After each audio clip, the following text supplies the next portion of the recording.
তো ভক্তবৃন্দ চরণে প্রণাম, গুরুদেব এবং সর্বপ্রিয় ছেলে প্রভাতী চরণে প্রণাম নিবেদন করে কৃপা আশীর্বাদ প্রার্থনা করতে আজকের আমাদের ভাগবতম প্রথম স্কন্ধের আমাদের চতুর্থ অধ্যায় সমাপ্ত করে আমরা পঞ্চম অধ্যায়ে প্রবেশ করব। তো আজ আমরা একটু প্রথম থেকে লিঙ্ক করে নিই, তাহলে আমাদের আরও বুঝতে সুবিধা হবে। তারপর আমরা শ্লোকে আসবো। প্রথম অধ্যায়ে আমরা দেখলাম যে শৌনকাদি ঋষিদের 6টি প্রশ্ন। এই 6টি প্রশ্নের উত্তর 2টি প্রশ্নের উত্তর দ্বিতীয় অধ্যায়ে। তো সুত গোস্বামী তিনি সেখানে বর্ণনা করলেন পরম ধর্ম কি না, সে অযক্ষজ ভগবানের প্রতি অহেতুকি অপ্রতিহতা ভক্তি। আর সে অহেতুক অপ্রতিহতা ভক্তি করছি কিভাবে বুঝবেন না, সেই হরির কথায় যদি আমাদের রুচি বৃদ্ধি হয়, আর যখনই আমরা সেই হরির কথা শ্রবণ করব, শ্রবণ করতে করতে করতে করতে আমাদের হৃদয়ে সমস্ত আবর্জনা ধুয়ে পুছে পরিষ্কার হয়ে যাবে এবং হৃদয়ে সেই হরির আবির্ভাব ঘটবে। আমাদের এই সাংসারিক গ্রন্থ ছিন্ন হবে, সমস্ত সংশয় দূর হবে, তখন আমরা আনন্দ লাভ করতে পারব। তো এই হরি কিনা, তারপর আমরা দেখলাম যে তিনি 3 গুণ অবতার রূপে নিজেকে কনভার্ট করেছেন।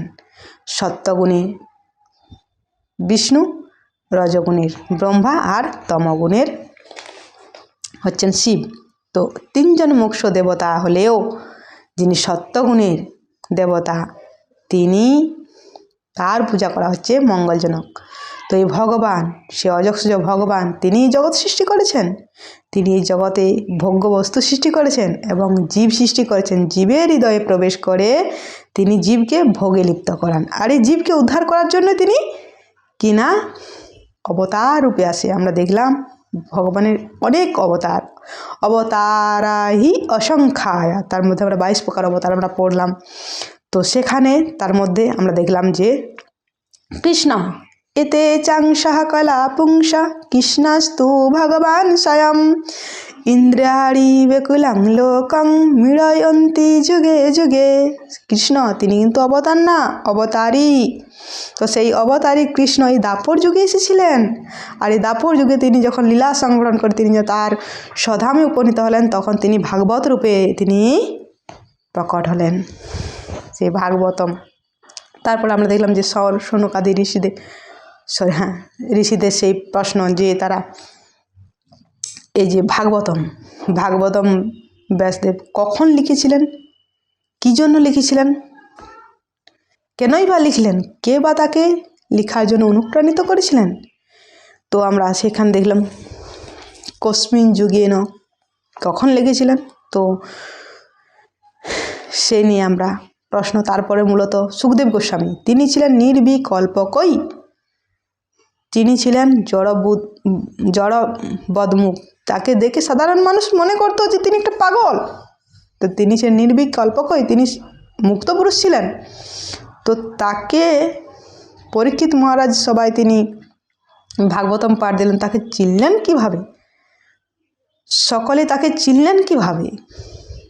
তারপর আমরা দেখলাম যে পরীক্ষিত মহারাজ সম্পর্কে প্রশ্ন। পরীক্ষিত মহারাজ তিনি তার জন্মকর্ম অত্যন্ত আশ্চর্যজনক, তার জন্মটা অত্যন্ত আশ্চর্যজনক, আর মৃত্যুটাও, আর কর্ম। তো তিনি ছিলেন পৃথিবীর শশাগড়া পৃথিবীর রাজা। তার দেশে সকলকে তিনি সুরক্ষা দিতেন এবং শত্রুরাও পর্যন্ত তাকে উপঢৌকন সহকারে তার চরণে নিবেদন করে তাকে প্রণাম করতেন। তো তিনি সকলের আশ্রয় ছিলেন। তো সব কিছু তিনি ছেড়ে কেন গঙ্গার তীরে পয়োপবেশন করলেন। তো এই নিয়ে মূলত প্রশ্ন। তো ব্যাসদেব সম্পর্কে আমরা পড়ছি, সেই ব্যাসদেব তিনি আবির্ভূত হয়েছেন না যুগ সন্ধ্যক্ষণে, অর্থাৎ ত্রেতা যুগের শেষে আর দাপরের শুরুতে। তিনি সত্যবতী আর পরাশরের নন্দন, তিনি কৃষ্ণদ্বৈপায়ন রূপে তিনি আবির্ভূত হন এবং বেদকে 4টি ভাগে বিভক্ত করলেন। এই বেদকে 4 জন শিষ্যকে তিনি, সুযোগ্য শিষ্যকে তিনি দিলেন। 4টি বর্ণের মানুষ যাতে বেদকে পড়তে পারে, আর যারা বেদ পাঠ করতে পারবে না, স্ত্রী বৈশ্য দ্বিজ শূদ্র নাম, অর্থাৎ তাদের জন্য তিনি ইতিহাস দিলেন, রামায়ণ মহাভারত দিলেন, তাদেরকে লাইনে আনার জন্য, তাদেরকে ধর্মপথে আনার জন্য তিনি দিলেন। তো তিনি এত কিছু করলেন, তথাপি তিনি সন্তুষ্ট হতে পারলেন না। তো সন্তুষ্ট হতে পারলেন না, তখন তিনি কারণ খুঁজতে লাগলেন, আর কারণ খুঁজতে খুঁজতে তিনি গুরুদেবের ধ্যানস্থ হলেন। তো সরস্বতী নদীর জলে আবার স্নান করে পবিত্র হয়ে তিনি আবার ধ্যানস্থ হলেন, গুরুদেবকে ধ্যান করলেন, আর গুরুদেব তিনি আবির্ভূত হলেন তার সামনে। তো আমাদের সেই সম্পর্কে আমরা চলবে। আজ আমরা দেখব শ্লোকে আসি। তো গুরুদেবকে পঞ্চম অধ্যায়ে ব্যাসদেবকে শ্রীমদ্ ভাগবতম সম্বন্ধে দেবর্ষি নারদের নির্দেশ। শ্লোক নাম্বার 1, আপনারা শ্লোকে দেখুন।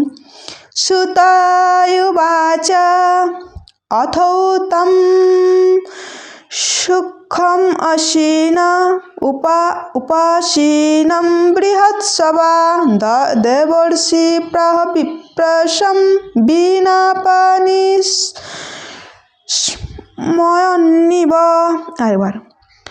শ্রুতায়ুবাচ অথো তম সুখমাসীন উপাসীনম বৃহৎসভা দেবর্ষি বিপ্রসিম বিনাপানি শয়ন্নিব। অনুবাদ। সুত গোস্বামী বলেন, দেবর্ষি নারদ সুখে প্রবিষ্ট হয়ে স্মৃতি হেসে বিপ্রসভাকে ব্যাসদেবকে বললেন। তো তিনি তাকে সিংহাসনের উপরে ব্যাসদেব তার গুরুদেবকে নারদ মুনিকে সিংহাসনের উপর উপবিষ্ট করে গুরু পূজা করলেন। উঠে দাঁড়িয়ে তাকে সসম্ভ্রময় তাকে অভ্যর্থনা জানালেন, শ্রদ্ধা জানালেন। তো তাকে পূজা করলেন, যেভাবে দেবতারা সৃষ্টিকর্তা ব্রহ্মাকে পূজা করেন সেইভাবে তাকে পূজা করলেন, এবং তিনি ভগবানকে যেভাবে পূজা করা হয় সেইভাবে। গুরুদেব সন্তুষ্ট হলে ভগবান সন্তুষ্ট হয়। গুরুদেব যদি সন্তুষ্ট না থাকে তাহলে কিন্তু ভগবান সন্তুষ্ট থাকে না। তাই গুরুদেবকে সন্তুষ্ট করলেই ভগবান সন্তুষ্ট হয়। তো তিনি তার পূজা করলেন, পাদধূত করলেন, পাদ্য অর্ঘ্য নিবেদন করলেন, তাকে সেইভাবে পূজা করলেন।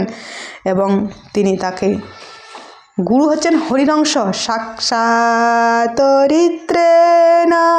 সমস্ত শাস্ত্রই ঋক্তস্তথা ভাগবত এব সিদ্ধৈ কিন্তু পভুর্যা প্রিয় এব তস্য বন্দে গুরুশ্রী চরণারবিন্দম। আপনি হচ্ছেন হরিরংশ সাক্ষাৎ। তো তাকে বললেন, এবং গুরুদেবের বন্দনা, গুরুদেবকে যস্য প্রসাদাৎ ভগবৎ প্রসাদ যস্য প্রসাদন্ন গতি কুতয়োপি ধায়ং স্তুবং তস্য যশস্বী সন্ধ্যা বন্দে গুরুশ্রী চরণারবিন্দ। কৃপা করুন গুরুদেব, আমাকে কৃপা করে আপনি আমারকে করুন। তো তিনি গুরুদেবকে করলেন। আমরা দেখেছি যে ভক্তির সমৃদ্ধ সিন্ধু গ্রন্থে মনে হয় সেখানে 64 প্রকার সেবা কথা বলা হয়। সেখানে মূলত 3টা সেবা গুরুত্বপূর্ণ, যেখানে গুরু আশ্রয়, গুরু সন্তুষ্ট করা, মানে গুরুর সেবা, গুরু পূজা। তো সেখানে আমরা দেখলাম 3টা গুরুত্বপূর্ণ। সেই গুরুকে প্রশ্ন আমরা দেখেছি শিল প্রভুপাদ তিনি গুরু পূজা 7টার সময় গুরু পূজা, এবং আমরা সকালে যে আরতি করি, মঙ্গল আরতি করি রাধা মাধবের সামনে, রাধা মাধবকে আমরা আরতি করি ঠিক, কিন্তু আমরা আকুল ভরে গুরুদেবের কাছে প্রার্থনা করি, তাই না? সংসার দাবানলীর লোকা ত্রণায় কারুণ্য ঘন ঘনত্বম প্রাপ্ত কল্যাণ গুণার্ণবস্য বন্দে গুরুশ্রী চরণারবিন্দ।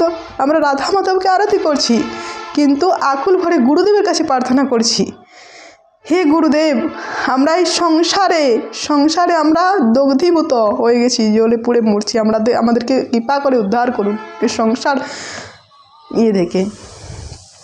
তো সেই গুরুদেবকে শিল প্রভুপাদ দেখিয়েছেন, গুরুদেবকে যেভাবে ভগবানকে যেভাবে শ্রদ্ধা, ভগবানকে যেভাবে পূজা করতে হয় সেভাবে গুরুদেবকে পূজা করতে হয়। তো এখানে নারদ মুনি খুব প্রসন্ন হয়েছেন, খুব প্রসন্ন হয়ে তিনি বলছেন হেসে, আমরা কালকে দেখব, আমাদের সময়টা অনেকটা হয়ে গেল, আমাদের 10 মিনিট মতো হয়ে গেল। তো তিনি বলছেন, আজ এই পর্যন্ত। হরে কৃষ্ণ।